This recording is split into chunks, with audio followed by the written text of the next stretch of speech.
अस्सलाम वालेकुम नाजरीन, आप बीती के सिलसिले में आज हम हज़रत सईद बिन आमिर रज़ियल्लाहु अन्हु की आप बीती सुनने जा रहे हैं। हज़रत सईद बिन आमिर रज़ियल्लाहु अन्हु नबी करीम के उन असहाब में से हैं जो साबिक़ून अव्वलून में से तो नहीं है, लेकिन अपने इस्लाम और ईमान और अपने तक़वा के एतबार से बुलंद मेयार में शुमार किए जाते हैं। हज़रत सईद बिन आमिर रज़ियल्लाहु अन्हु हुज़ूर की हिजरत के बाद बहुत दिनों बाद मुसलमान हुए और घर बार धन दौलत और अजीज़ व अक़रबा को छोड़कर मदीना जा बसे। नबी करीम और काफिरों के दरमियान जितनी लड़ाइयाँ हुई उन सब में शरीक रहे और हमेशा जान पर खेल कर लड़े। हुजूर के बाद सैयदना अबू बकर रज़ियल्लाहु अन्हु और उनके बाद हज़रत उमर फारूक खलीफा हुए। उन दोनों हज़रात के ज़माने खिलाफत में बड़े बड़े खिदमात आपने अंजाम दिए। दोनों खलीफा इनके कामों से मुतमईन और खुश रहे। हज़रत उमर फारूक रज़ियल्लाहु अन्हु ने उन्हें हिम्स जैसे मशहूर सूबे का गवर्नर बनाया तो ऐसी खूबी से काम किया कि शेर और बकरी को एक घाट पे पानी पिला दिया। हमेशा सादा ज़िंदगी बसर करते थे, गवर्नरी में भी अपनी सादगी न छोड़ी। इस्लामी हुकूमत से पहले हिम्स में रोमियों का गवर्नर बड़े ठाठ से रहता था। लोगों ने उसे देखा था। हज़रत सईद बिन आमिर गवर्नर होकर गए तो उनकी सादा ज़िंदगी देखकर लोगों को हैरत हुई। साथ ही ये भी देखा कि उन पर कभी बेहोशी का दौरा पड़ जाता है। चुनांचे ये शिकायत हज़रत उमर रज़ियल्लाहु अन्हु को बाकायदा की गई। यहाँ से हज़रत सईद बिन आमिर की तलबी हुई। हज़रत सईद रज़ियल्लाहु अन्हु मदीना वापस आए तो हज़रत उमर ने देखा कि उनके पास एक प्याला और लाठी के सिवा और कुछ नहीं। पूछा, सईद तुम्हारे पास ज़िंदगी बसर करने के लिए यही सामान है? जवाब दिया, इससे ज़्यादा और किसी चीज़ की ज़रूरत ही क्या है। प्याले में खाता हूँ और लाठी पर अपना तहमद और खाना लटकाता हूँ। हज़रत उमर रज़ियल्लाहु अन्हु ने सवाल किया, सुना है कि तुम पर जुनून का असर है और तुम बेहोश हो जाया करते हो? जवाब दिया कि नहीं। तो फिर मेरे पास ये शिकायत क्यों आई कि तुम कभी बेहोश हो जाते हो? इस सवाल का जवाब में हज़रत सईद बिन आमिर रज़ियल्लाहु अन्हु ने एक बड़े हादसे का जिक्र किया। यह हादसा हज़रत सईद की बड़ी इबरतनाक आप बीती है। उन्होंने कहा, ऐ अमीरुल मोमिनीन, आपको मालूम है कि मैं आप लोगों के मुसलमान होने के बहुत दिनों बाद मुसलमान हुआ। नबी करीम सल्लल्लाहु अलैहि वसल्लम मक्का से मदीने हिजरत फरमा गए। उस वक्त में मुसलमान न था। मक्का वालों से बदर और उहद की लड़ाइयाँ हुई। मैं उस वक्त भी मुसलमान न था। मक्के वाले मुसलमानों की जान के दुश्मन थे ही। उन लड़ाइयों में हारने के बाद तो वो मुसलमानों को देखना भी पसंद न करते थे। उन लड़ाइयों के बाद मक्के के कुरैश एक मुसलमान को धोखा देकर पकड़ कर लाए। मैंने पहचाना वो हबीब बिन अदी थे, जिनसे अल्लाह और अल्लाह का रसूल राजी था।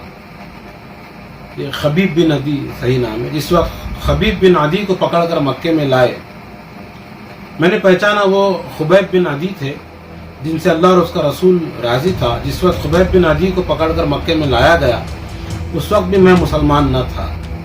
कुरैश मक्का जब खुबैब बिन अदी को कत्ल करने लगे तो उस वक्त मैं काफिरों के साथ था। कुरैश मक्का उनको कत्ल करने के लिए नेज़े और बर्छे लेकर उनके चारों तरफ खड़े हो गए। एक काफिर ने उनके बदन पर बर्छी का वार किया और कहा, कहो खुबैब, अगर तुम्हारे रसूल के इस तरह बर्छी मारी जाए तो कैसा? जवाब दिया, मेरे बदन में नेज़ों और बर्छियों के कितने ही जख्म हों, ये सब मुझे उससे 1000 गुना पसंद है कि मेरे महबूब मोहम्मद सल्लल्लाहु अलैहि वसल्लम का एक बाल भी बेका हो जाए। ये जवाब सुनकर कुरैश मक्का गुस्से के मारे आपे से बाहर हो गए। चारों तरफ से नेज़े और बर्छे पड़ने लगे। हज़रत खुबैब जख्म पर जख्म खाते जाते और यही कहते जाते।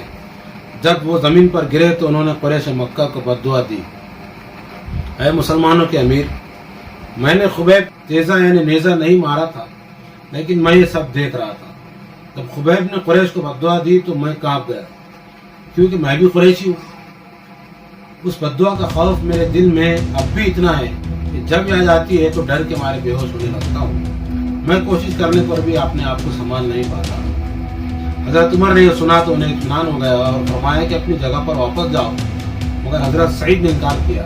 उनके इनकार पर हज़रत उमर रज़ियल्लाहु अन्हु ने कहा, अगर अल्लाह से डरने वाले ही इस्लामी हुकूमत से अलग रहेंगे तो फिर अल्लाह का दीन कैसे कायम रह सकेगा?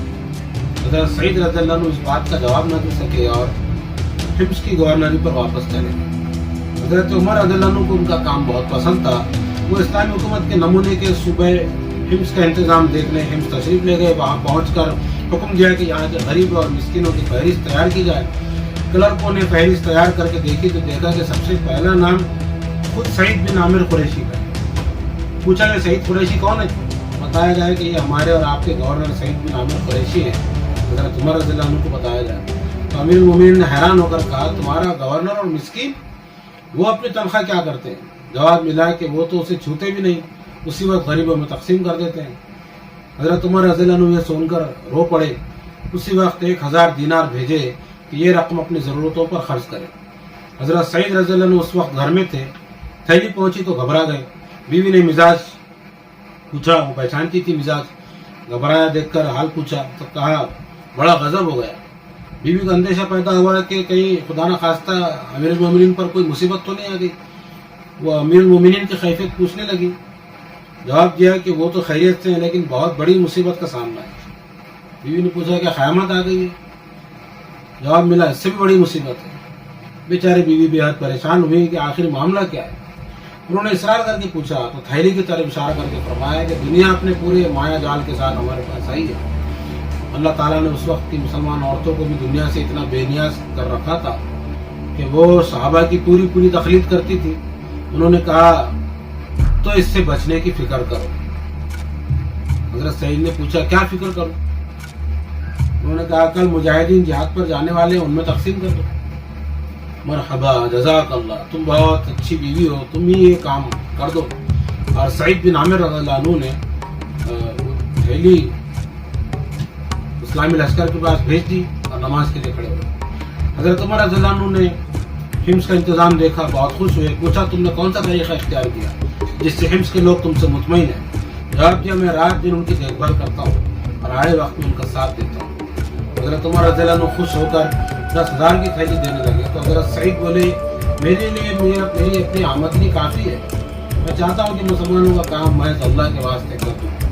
اس جواب پر حضرت عمر نے فرمایا ایک بار نبی کریم صلی اللہ علیہ وسلم نے اسی طرح مجھے بھی مال دیا تو میں نے بھی لینے سے انکار کیا تھا, لیکن حضور نے فرمایا کہ اگر اللہ بے طلب دے دے تو لے لیا کرو, یہ اس کی طرف سے عطیہ ہے.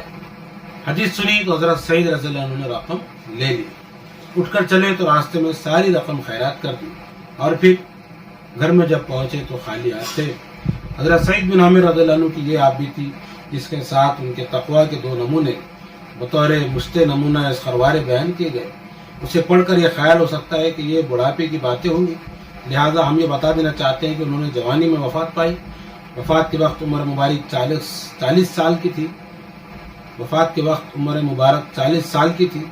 فرمایا کرتے تھے کہ لوگوں اپنے اوپر کم خرچ کرو, اس سے آخرت کے دن حساب کتاب میں آسانی ہوگی. زیادہ خرچ کرو گے تو قیامت کے دن حساب بھی زیادہ دینا ہوگا, اور جب حساب زیادہ ہوگا تو پھر اپنے کو پریشانی میں پاؤ گے. لوگوں آخرت کی پریشانی سے بچو. حضرت سعید بن عامر رضی اللہ عنہ کی اس آبیتی میں ہمارے لیے بڑا سبق ہے, ہمارے قائدین اور لیڈروں کے بھی, کہ یہی صحابہ کرام اور خلفائے راشدین اور اللہ کے رسول کی سنت ہے کہ وہ عوام کی سطح پر زندگی گزارتے تھے. عوام کا جو معیار زندگی ہوتا تھا ان کا بھی وہی معیار زندگی ہوتا تھا. الگ سے کوئی خصوصی رعایتیں اور ٹھاٹ باٹ ان کے پاس بالکل قریب بھی نہیں آتی تھی. اللہ سے دعا ہے اللہ ہم کو ہمارے قائدین کے لیے توفیق عطا فرمائے. وآخر دعوانا الحمدللہ رب العالمین والصلاۃ والسلام علی رسول اللہ.